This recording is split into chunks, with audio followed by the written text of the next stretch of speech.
পুরো মধ্যপ্রাচ্য জুড়ে বাজছে তৃতীয় বিশ্বযুদ্ধের দামামা। আর এরই মধ্যেই আমাদের হাতে এসে পৌঁছেছে গুরুত্বপূর্ণ আন্তর্জাতিক সংবাদ। শুরুতেই জানিয়ে দিব এই সংবাদগুলোর শিরোনাম, এরপরেই থাকবে বিস্তারিত। ইরানের পরবর্তী পরিকল্পনা জানালেন আয়াতুল্লাহ উজ্জামা খামেনি। জানিয়ে দিব লোহিত সাগরে ইঙ্গো মার্কিন সামরিক অভিযান অব্যাহত রাখার প্রত্যয় জানিয়েছে ইয়েমেন। জানাবো মধ্যপ্রাচ্যে উত্তেজনার মধ্যেই সিরিয়া সফরে ইরানের পররাষ্ট্রমন্ত্রী। এরপরেই জানিয়ে দিব লেবাননের হাসপাতালে ইসরায়েলি হামলা, রকেট ছুড়ে হিজবুল্লাহর জবাব। এবং সর্বশেষ জানিয়ে দিব ইরানের ক্ষেপণাস্ত্র হামলায় ইসরায়েলের সামরিক ঘাঁটিগুলো গুড়িয়ে ব্যাপক ক্ষতি হয়েছে। এতক্ষণ শুনছিলেন সংবাদ শিরোনাম, এবারে বিস্তারিত। তবে তার আগে আপনি যদি ইহুদিবাদী ইসরায়েলের ভূখণ্ডে সকল প্রতিরোধকামী যোদ্ধাদের হামলাকে সমর্থন করে থাকেন, তাহলে ভিডিওর কমেন্টস বক্সে ইয়েস লিখে জানিয়ে দিন আপনার মূল্যবান মতামত। আর যদি ফিলিস্তিন সহ সকল প্রক্সি বাহিনীকে দৃঢ়তার সঙ্গে ভালোবেসে থাকেন, তাহলে ভিডিওটিতে একটি লাইক দিয়ে চ্যানেলটি সাবস্ক্রাইব করে সম্পূর্ণ ভিডিও দেখার অনুরোধ রইল।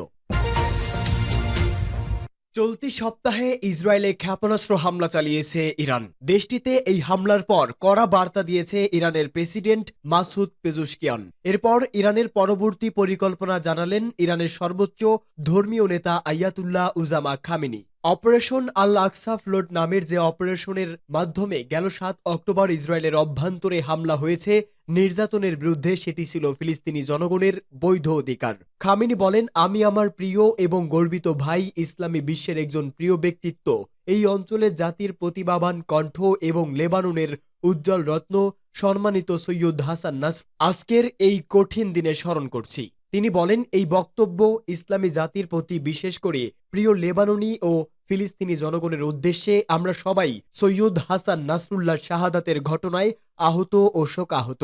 এটি আমাদের জন্য একটি বড় ক্ষতি এবং আমাদের হৃদয় সত্যিকারের শোকাহত। তবে আমাদের শোক মানে হতাশা নয়, এটি আমাদের মহাবীর হযরত হোসাইন ইবনে আলী রাহমাতুল্লাহ আলাইহি এর জন্য শোকেরই অংশ। ইরানের এই ধর্মীয় নেতা বলেন, সৈয়দ হাসান নাসরুল্লাহ শুধু লেবাননের নয়, ইরান ও আরব দেশগুলোর সীমার বাইরে জনপ্রিয় ছিলেন এবং তার শাহাদাত তার এই প্রভাবকে আরো জোরদার করবে। তিনি বলেন, আজ অপরাধী ইহুদি সন্ত্রাসী গোষ্ঠীও বুঝে গেছে যে তারা কখনোই হামাস ও হিজবুল্লাহর উপর বিজয় লাভ করতে পারবে না। তিনি আরো বলেন, আপনারা আপনাদের চেষ্টা দ্বিগুণ করুন, প্রতিরোধ চালিয়ে যান এবং আক্রমণকারী শত্রুকে প্রতিহত করুন, যাতে আপনার বিশ্বাস এবং আল্লাহর উপর নির্ভরশীলতা শক্তিশালী হয়। আমাদের শহীদ সৈয়দ আস্তার জনগণ, প্রতিরোধ ফ্রন্ট এবং ইসলামী জাতির কাছে এমনই আহ্বান জানাতেন। লোহিত সাগরে ইঙ্গো মার্কিন সামরিক অভিযান অব্যাহত রাখার প্রত্যয় জানিয়েছে ইয়েমেন। ইঙ্গো মার্কিন বিমান হামলা সত্ত্বেও গাজাবাসীর প্রতি সংহতি প্রকাশ করে লোহিত সাগরে সামরিক অভিযান অব্যাহত রাখার প্রত্যয় জানিয়েছে ইয়েমেনের হুতি আনসারুল্লাহ আন্দোলন। আন্দোলনের মুখপাত্র হাশেম শারাফুদ্দিন এক বিবৃতিতে বলেছে, অন্তত 10 লাখ লোক গাজাবাসীর সমর্থনে বিক্ষোভ মিছিল করার পর ইঙ্গো মার্কিন বাহিনী ইয়েমেনের বিভিন্ন স্থানে বিমান হামলা চালায়। তিনি বলেন, ইয়েমেনের জনগণকে ভীত প্রদর্শনের মাধ্যমে বিক্ষোভ মিছিল না করে ঘরে বসে থাকতে চাপ সৃষ্টি করার জন্য এই হামলা চালানো হয়। আনসারুল্লাহ মুখপাত্র বলেন, এ ধরনের হামলা চালিয়ে ইয়েমেনের জনগণকে ভয় দেখানো যাবে না, বরং তারা শত্রুদের বিরুদ্ধে অটল ও অবিচল থাকার সিদ্ধান্ত নিয়েছে। শারাফুদ্দিন প্রত্যয় জানিয়ে বলেন, যতদিন গাজা উপত্যকা ও লেবাননে ইসরায়েলি আগ্রাসন চলবে, ততদিন লোহিত সাগরে তাদের অভিযান বন্ধ হবে না।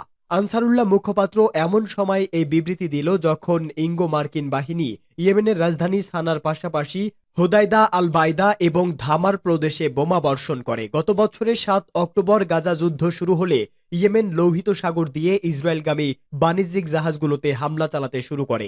তাদের হামলায় ওই রুট দিয়ে ইসরায়েলগামী জাহাজ চলাচল শূন্যের কোঠায় নেমে এসেছে।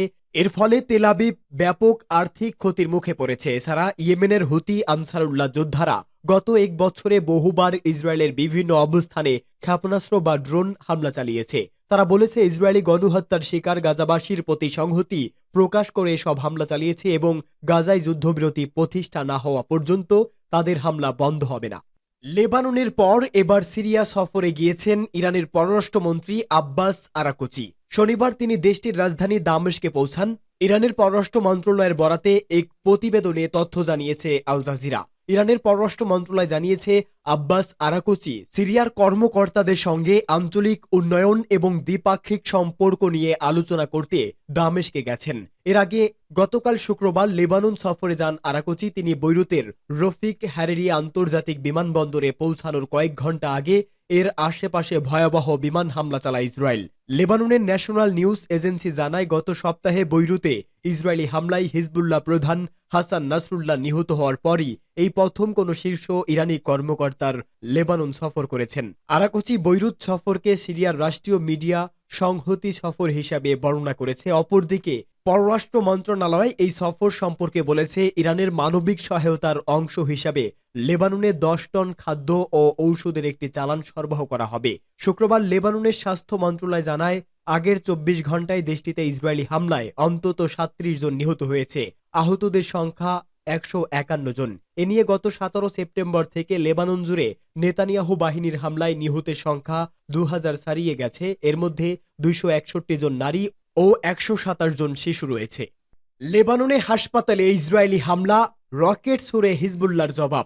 দক্ষিণ লেবাননের বিনতে জাবিল শহরের একটি হাসপাতালে হামলা চালিয়েছে দখলদার ইহুদিবাদী ইসরায়েল। গতরাতে বিনতে জাবিল শহরে শহীদ সালা গান্দুর হাসপাতালে লক্ষ্য করে কামানের গোলা নিক্ষেপ করা হয়। এর ফলে 9 জন লেবাননি মারাত্মক আহত হয়েছে। সবার অবস্থা আশঙ্কাজনক। ইসরায়েলি বাহিনী ইচ্ছে করেই লেবাননি ডাক্তার, নার্স ও অ্যাম্বুলেন্স লক্ষ্য করে হামলা চালাচ্ছে। তাদের হামলায় এ পর্যন্ত ইসলামী ত্রাণ সংস্থার 11 জন ত্রাণকর্মী শহীদ হয়েছেন। এদিকে লেবাননের ইসলামী প্রতিরোধ আন্দোলন হিজবুল্লাহ ইসরায়েলি আগ্রাসনের জবাবে রকেট নিক্ষেপ অব্যাহত রেখেছে। গতরাতে ইসরায়েলের উত্তরাঞ্চলে 70টি রকেট নিক্ষেপ করা হয়েছে। হিজবুল্লাহর প্রতিরোধ যোদ্ধারা জানিয়েছে, গতকাল সকাল থেকে এ পর্যন্ত ইসরায়েলের বিভিন্ন অবস্থানে 23টি অভিযান পরিচালনা করেছে তারা। গাজা ইসরায়েলের নির্মম গণহত্যার প্রতিবাদে গত প্রায় 1 বছর ধরে দখলদার বাহিনীর বিরুদ্ধে যুদ্ধ করছে লেবাননের হিজবুল্লাহ। এর ফলে দখলদার ইসরায়েলের ব্যাপক ক্ষয়ক্ষতি হয়েছে। ইরানের ক্ষেপণাস্ত্র হামলায় ইসরায়েলের সামরিক ঘাঁটিগুলোর ব্যাপক ক্ষতি হয়েছে। ইরানের সাম্প্রতিক ক্ষেপণাস্ত্র হামলায় ইহুদিবাদী ইসরায়েলের কয়েকটি সামরিক ও নিরাপত্তা স্থাপনায় ব্যাপক ক্ষতি হয়েছে বলে নিশ্চিত করেছে মার্কিন দৈনিক ওয়াশিংটন পোস্ট। এক প্রতিবেদনে বলেছে, তারা ইসরায়েলি ঘাঁটিগুলো থেকে প্রাপ্ত ভিডিও ফুটেজ ও ছবি বিশ্লেষণ করে বুঝতে পেরেছে যে ইসরায়েলের 3টি স্থাপনায় অন্তত 2 ডজন ক্ষেপণাস্ত্র সরাসরি আঘাত এনেছে। এর মধ্যে ইসরায়েলের দক্ষিণাঞ্চলীয় নেঘেব মরুভূমিতে অবস্থিত নেভাতিম বিমান ঘাঁটিতে 20টি এবং মধ্য অঞ্চলীয় নোব ঘাঁটিতে 3টি ক্ষেপণাস্ত্র আঘাত হানে। এছাড়া তেল আবিবে অবস্থিত ইসরায়েলি গোয়েন্দা সংস্থা মোসাদের সদর দপ্তরের কাছে অন্তত 2টি ক্ষেপণাস্ত্র আঘাত হানে। ছবি ও ভিডিও বিশ্লেষণ করে বিশেষজ্ঞরা দৈনিকটিকে জানিয়েছে, স্থাপনাগুলোর ক্ষয়ক্ষতি দেখে মনে হয় এসব স্থানে ক্ষেপণাস্ত্রগুলো সরাসরি আঘাত এনেছে। আকাশ প্রতিরক্ষা ব্যবস্থার মাধ্যমে বিধ্বস্ত হয়ে ধ্বংস অবশেষ পড়েনি। ওয়াশিংটন পোস্টের প্রতিবেদনে বলা হয়েছে, স্যাটেলাইট থেকে গৃহীত ছবি প্রমাণ করে যে ইরানি হামলায় প্রকৃত ক্ষয়ক্ষতি হয়েছে এর চেয়েও অনেক বেশি, যেটা তেল আবিব প্রকাশ করছে না। অবশ্য ইহুদিবাদী ইসরায়েল ও মার্কিন সরকার দাবি করছে, ইসরায়েলি ক্ষেপণাস্ত্র হামলায় তাদের সামান্যই ক্ষয়ক্ষতি হয়েছে। তেল আবিব আরও দাবি করেছে, এসব ঘাঁটির নিয়মিত কাজকর্ম যথারীতি চলছে। ফিলিস্তিন ও লেবাননে ইহুদিবাদী সেনাদের ভয়ঙ্কর সব অপরাধের শাস্তি দিতে গত মঙ্গলবার রাতে ইরান ইসরায়েলের সামরিক স্থাপনাগুলোতে বড় ধরনের ক্ষেপণাস্ত্র হামলা চালায়। ইরানের বিভিন্ন স্থান থেকে অন্তত 200 ব্যালিস্টিক ক্ষেপণাস্ত্র নিক্ষেপ করা হয় এবং এগুলোর শতকরা 95 ভাগে কাঙ্ক্ষিত লক্ষ্যবস্তুতে আঘাত হানে বলে ইসলামী বিপ্লবী গার্ড বাহিনী বা IRGC জানায়। ক্ষেপণাস্ত্রগুলো নিক্ষেপ করার 12 মিনিটের মাথায় সেগুলো 1500 কিলোমিটারের বেশি পথ পাড়ি দিয়ে ইসরায়েলের লক্ষ্যবস্তুতে আঘাত হানে। ইসরায়েল ও মার্কিন সরকার অবশ্য বেশিরভাগ ক্ষেপণাস্ত্রকে আকাশ প্রতিরক্ষা ব্যবস্থা ব্যবহার করে ভূপাতিত করার দাবি করেছে।